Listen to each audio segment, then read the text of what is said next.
ইসলামী আন্দোলন বাংলাদেশ 1987 সালে প্রতিষ্ঠিত হয়েছে।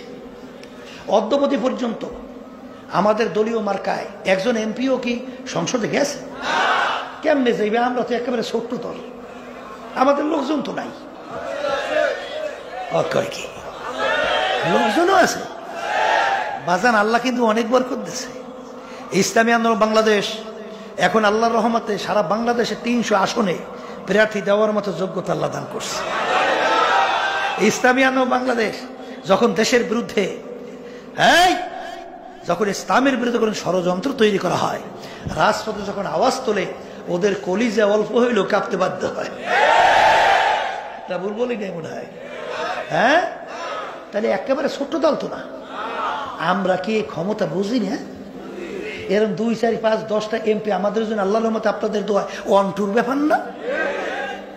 এই যে 7 জানুয়ারি আমাদেরকে আওয়ামী লীগ কি অফার দিচ্ছে তো আমি জানি, কথা বলে আপনারা জানবেন। এই বিরোধী দল পর্যন্ত বানানোর চিন্তাও কিন্তু করছিল, কথা বুঝেন নাই? কিন্তু ইসলামী আন্দোলন বাংলাদেশ আমরা চাই, আমরা আর সিঁড়ি হিসেবে ব্যবহার হইতে চাই না, আমরা পরগাছা হইতে চাই না। ইসলাম বট বৃক্ষের মতো একটা অবস্থান তৈরি কইরা মাথা উঁচু করে বাংলার জমিনে দাঁড় হইতে চাই। ভুল করছি না খুব? ও কয় কি একেবারে ভুল করিয়া আমাকে অনেক সময় পেপারে অনেক সময় টিটকারি মানে এমন একটা তো জামানা তো বাজে। এখন ওরা তো আমাদেরকে আমরা তো মিসকি মিসকি হাসি, আমরা মিসকি মিসকি কি কারণ কি? ওরা তো আমাদের উদ্দেশ্যই বোঝে নাই।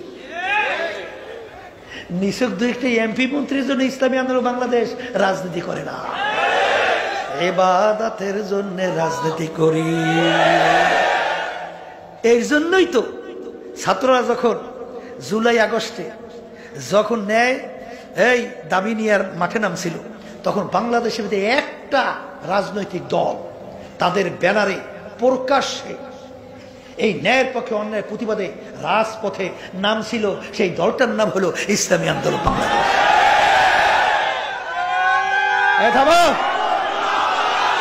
অন্য কোন দল তাদের ব্যানারে কিন্তু রাজপথে আসতে পারে না। ওই ঝুঁকিটা তো এখন বোঝানো সম্ভব না, আর বলাও দরকার নাই। দেখছেন তো কথা ঠিক না বেটি? এই জন্য আমার বাজানদেরকে বলো, পর্দা আলে মা বোনদেরকে বলবো, এই বিভিন্ন কায়দায় কায়দায় আমরা ফতুয়া ঘুরাইয়া বুঝলে ইসলামকে বারবার গাছটাকে কাটছি, বারবার কাটছি। মরা গোস্ত খাওয়া যায় যাচ্ছে, কখন রুহুটা বের হয় বিকল্প নাই। কিন্তু পাশে যদি ভালো খাইতে থাকে আসতে কয় বাংলাদেশ যদি মন্দের ভালো থাকা লাগে, তাহলে এই ভালোটা আছে কোন জায়গায়? এই আমাদের পাশের রাষ্ট্র ভারতে, ইসলামের পক্ষে ভারতে খুব ভালো অবস্থান না? আওয়া কয় কি?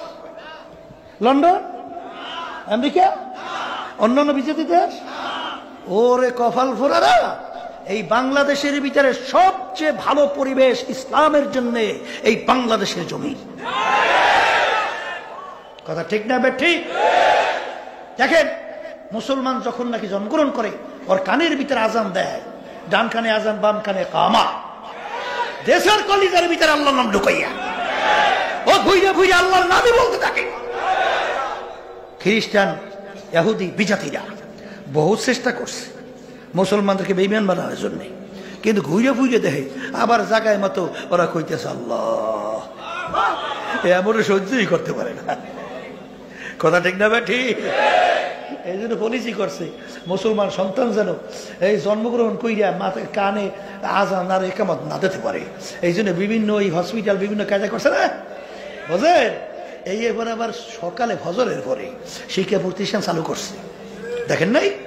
কারণ আগে মুরব্বীরা কি করতো, আর এই নোয়াখালী অঞ্চল, ফেনী, আলেমের তো ডিব্বু আল্লাহর রহমতে এইসব অঞ্চল, এই অঞ্চল থেকেই তো দিনের দাওয়াত সর্বত বাংলাদেশ ছড়াইছে। কথা ঠিক কিনা? সেখানে যেই বাচ্চারা কোরআনুল কারীম শিখতে না পারে, কারণ মুরব্বীরা উঠেই ভোরে ফজর ভোরে বাচ্চাদের উঠে এই যা যা মক্তবে যা, মনে আছে? মনে আছে? এই বাচ্চারা উঠে এই প্রথম মক্তবে, আগে কোরআন কারীম শেখ, এরপর কথা। আর এখন বর্তমানে ওরাও বরে চালু করছে বজরের পর, যেন এই বাচ্চারা কোরআন কারীম শিখতে না পারে। বুদ্ধিটা আপনারা আমি চিন্তা করি, ওরা কিন্তু মোটেও ভুল করে না। তোমার আমার ভুল হইতে পারে, অগ কিন্তু ভুল হয় না। ঠিক কথা ঠিক কিনা? এই জন্য আমার বাজানদেরকে বলবো, পর্দা আলে মা বোনদেরকে বলবো, হুব্বুদ দুনিয়ার সুকুল্লি খতিয়াতিন, সমস্ত গুনার মূলই হলো দুনিয়ার মোহ। এ আল্লাহর বান্দারা এটা অন্তরের রোগ দূর করা লাগবে, আরো এরকম আর অনেক রোগগুলা দূর করা লাগবে। এই দূর করা রোগগুলা দূর করার জন্য হাদিসের ভিতরে অনেক ঔষধ আল্লাহর হাবিব বলছেন। মৌতের মুরাকাবা বেশি বেশি করা লাগবে, কোরআনুল কারীম তেলাওয়াত বেশি বেশি করা লাগবে, আল্লাহর জিকির বেশি বেশি করা লাগবে। এই ঔষধ পালন করবেন না, রোগ ভালো হয় কেমনে? হয় হয়। এই জন্য আমার বাজানদেরকে বলবো, পর্দা আলে মা বোনদেরকে বলবো, এই রোগগুলো কলব থেকে দূর করা লাগবে না লাগবে না? আস্তে কর, কি লাগবে কি লাগবে না? আসলে তারা চেষ্টা করছে, কামিয়াব হয়ে দুনিয়া থেকে বিদায় নিয়ে চলে গেছে।